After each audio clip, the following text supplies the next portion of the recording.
événement à Yaoundé avec le chef d'État de la CEMAC pour pouvoir au moins voir ce que dans cette sous-région, en proie aux multiples crises, non seulement économiques, sécuritaires, monétaires, on peut faire tel des frères ensemble. Et de cette réunion, on ne peut pas retenir grand-chose, puisque comme d'habitude, c'est toujours la même histoire, à savoir que la montagne accouche d'une souris. Cependant, on peut retenir un certain nombre de choses parce que lorsqu'on organise des sommets, c'est aussi pour présenter la beauté du pays, l'évolution du pays et pour que les étrangers aillent aussi raconter ce qui se passe et comment est-ce qu'on a évolué. La plupart des chefs d'État qui étaient déjà là au sommet, France-Afrique, à Yaoundé, ont trouvé que le Cameroun restait l'un des rares pays à n'avoir pas changé d'un iota, ou plutôt à avoir évolué à reculons.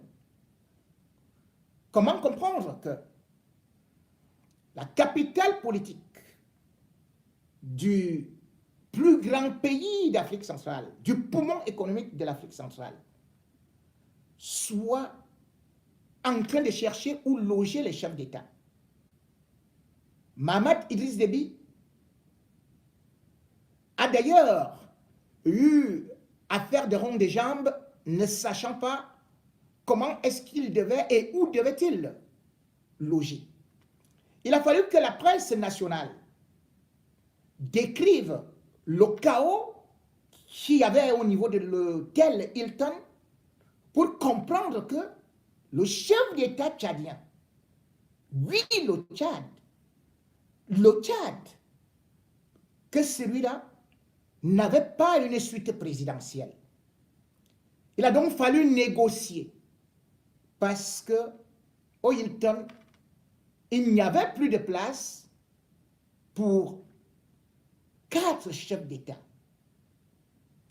Le Cameroun, et particulièrement Yaoundé, se retrouve donc être l'une des rares capitales au monde à avoir un seul hôtel de moyen standing. Parce que le Hilton est construit dans un marécage et lorsqu'il faut que les chefs d'État arrivent, on est obligé de déloger les clients qui étaient là. Où a-t-on vu ça? Et de surcroît, quand ces chefs d'État ont besoin de sécurité, ils se retrouvent face à face avec parfois la famille présidentielle et particulièrement Sandra Hertz, la belle-fille de Paul Biya ou de Chantal Biya, qui a décidé de squatter 3 suites au niveau du Hilton. Et du coup, lorsque d'ailleurs Macron elle était toute heureuse de poster sur les réseaux sociaux qu'elle a dormi avec Macron au niveau de l'hôtel Hilton, et narguant la population. Et vous, où avez-vous dormi? Oui, que ce soit du champagne, de la nourriture et tout ce qu'il faut, c'est aux frais de l'État.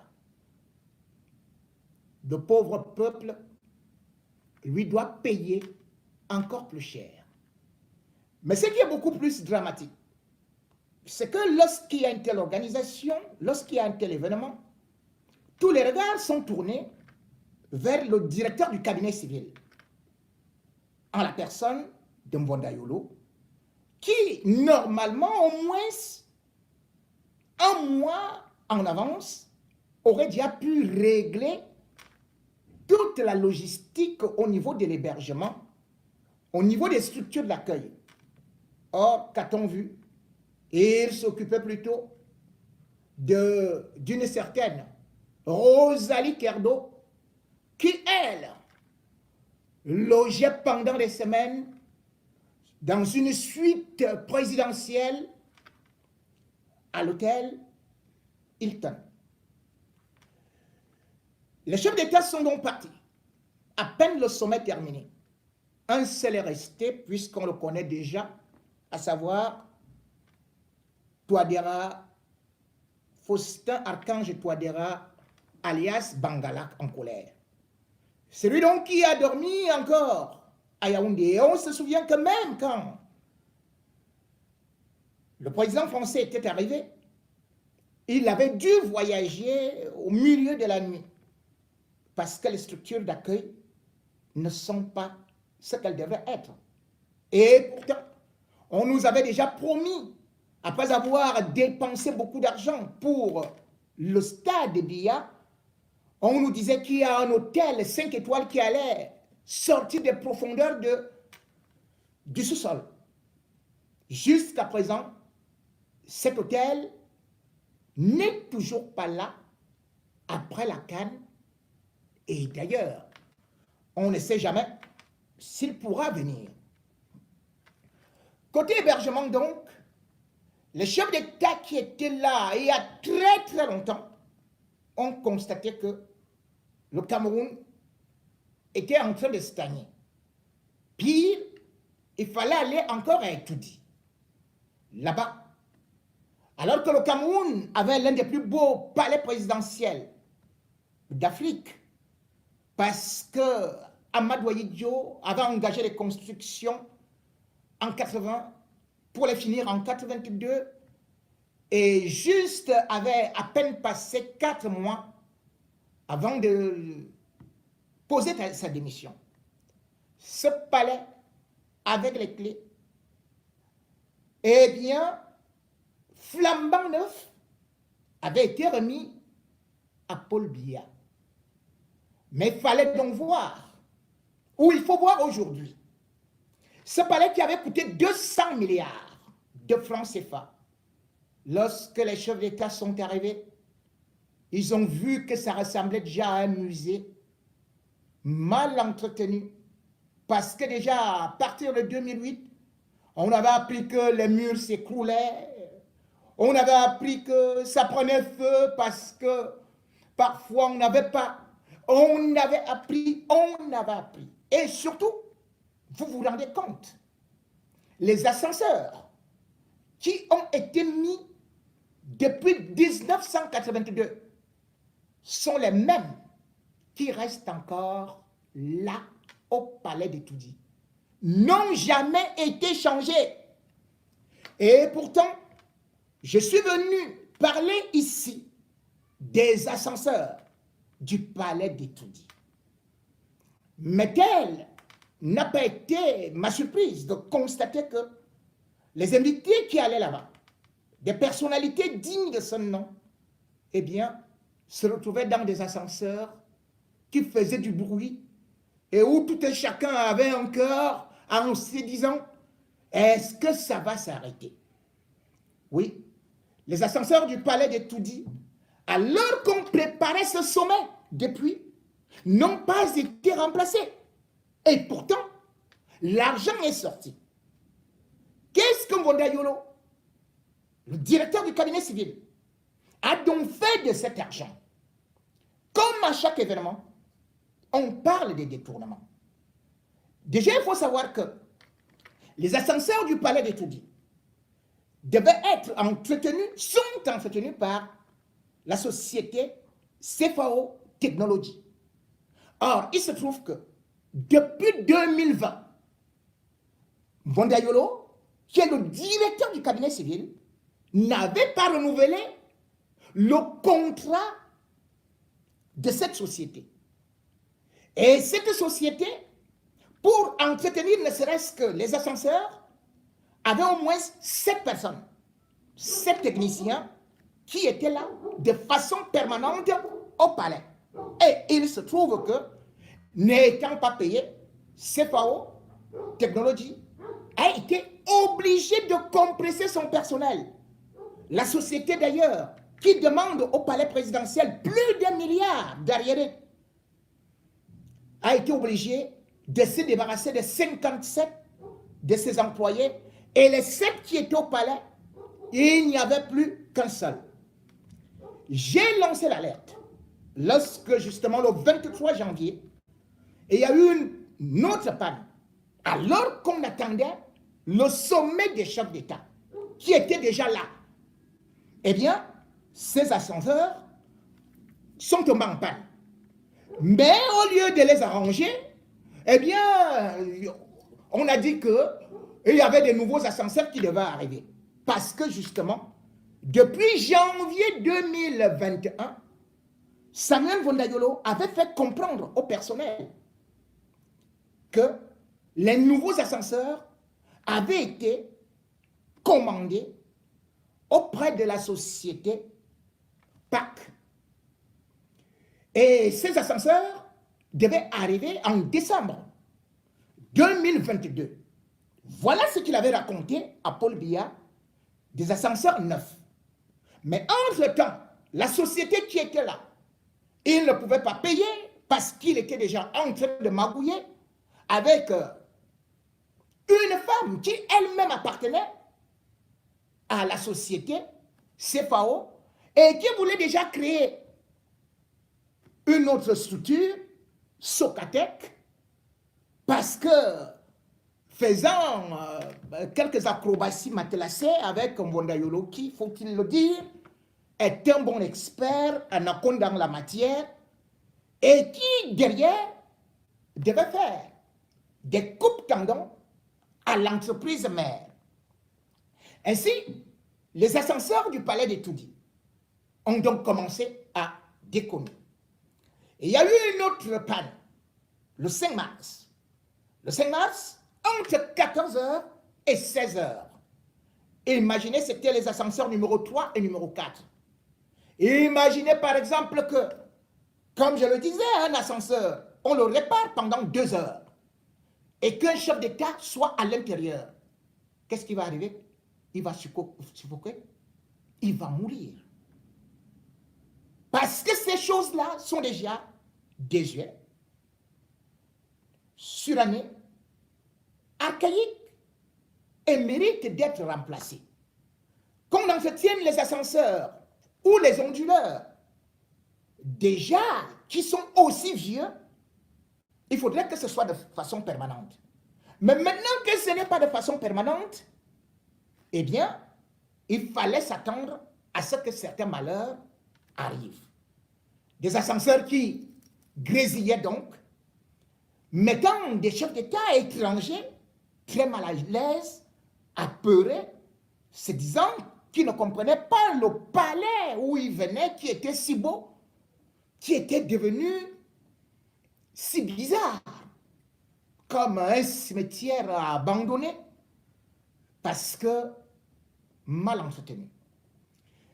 Mais dans tout ça, ce qui est beaucoup plus grave encore, c'est que, bien évidemment, l'intendant adjoint Patrice Ondobo, qui est chargé du matériel technique, eh bien, il avait été alerté par 2 éléments de la DST.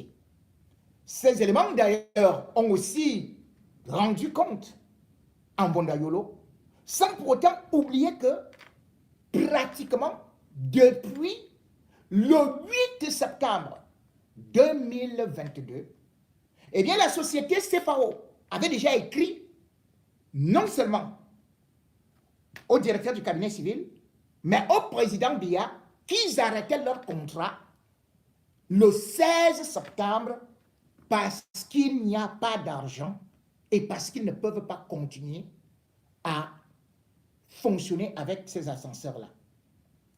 Mais Vondayolo avait dit qu'il allait résoudre le problème. Il avait fait une somme d'argent équivalente à 365 millions soit débloquée au compte de cette société.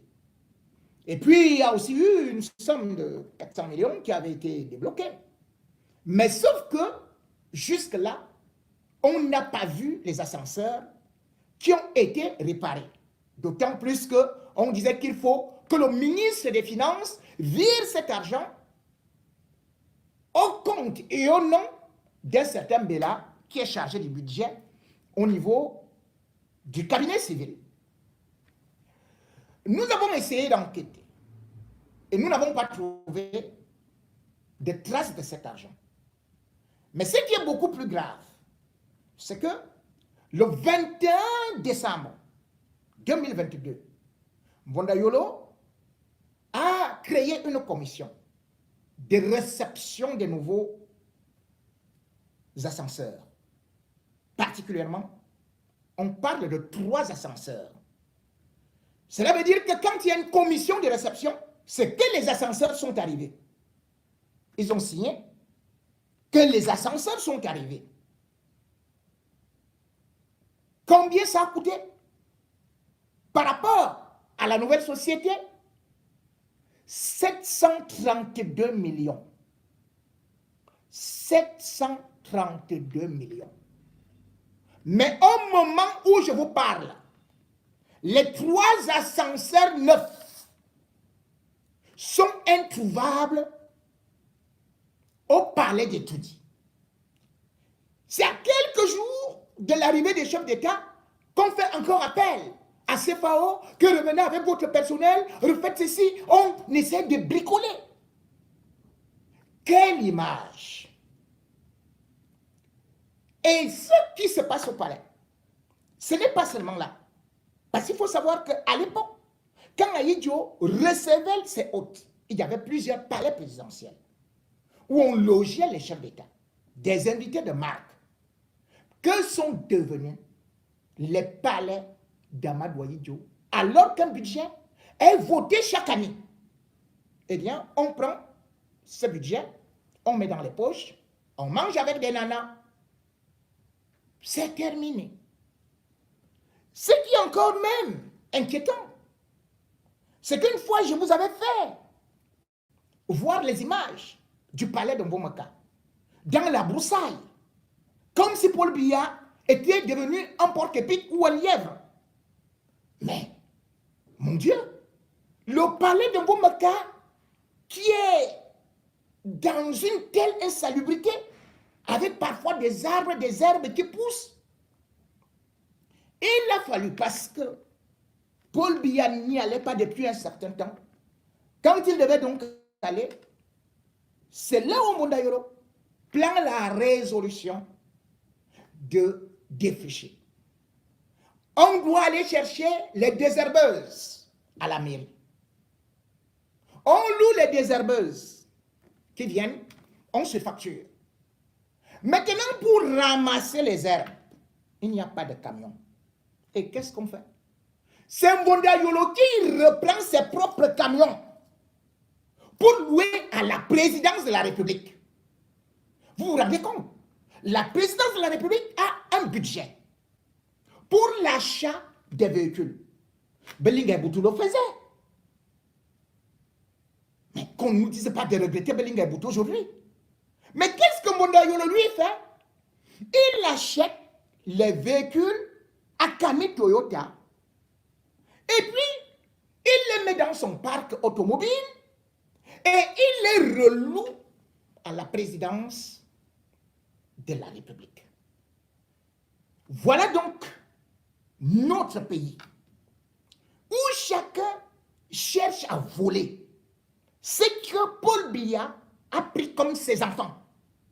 Il a adopté, que ce soit les Mbonda-Yolo, que ce soit le Paul Moutazé, croyant qu'il pouvait mieux gérer l'affaire publique. Mais, qu'est-ce qu'on se retrouve aujourd'hui?